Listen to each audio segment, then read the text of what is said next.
So many times as children, as ignorant people, we are very happy, we enjoy being dirty. சின்ன வயசுல பாத்தீங்க அப்படின்னாக்கா நம்ம வந்து அந்த மண்ணிலையும் அந்த புலிகளையும் விளையாடுவது வந்து நமக்கு வந்து ஒரு சந்தோஷத்தை கொடுத்திருக்கும். But when we come near and closer to God, we realize and we cry to God, God help me, cleanse me. This is the prayer of psalmist. அங்கே வேதம் நமக்கு சொல்லும் பொழுது சங்கீதம் 51வது அதிகாரம் 2வது வசனம் நமக்கு அங்கே தெளிவாக சொல்லுகிறது, என் அக்கிரமம் நீங்க என்னை முற்றிலும் கழுவி என் பாவமற என்னை சுத்திகரியும். ஆவிக்குரிய வாழ்க்கைக்கு இது மிக முக்கியத்துவம் வாய்ந்ததாக காணப்படுகிறது. So here the psalmist is crying to God, cleanse me.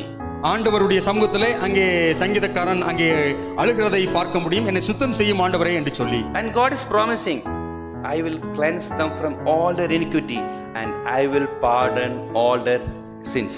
அங்கே வேதம் நமக்கு சொல்லும் பொழுது அங்கே எரேமியாவின் புத்தகம் 33வது அதிகாரம் 8வது வசனம், அவருடைய அக்கிரமத்தை எல்லாவற்றையும் நான் சுத்தம் செய்வேன் என்று சொல்லி வேதம் நமக்கு சொல்லுகிறது. பிரியமான தேவனுடைய பிள்ளைகளே,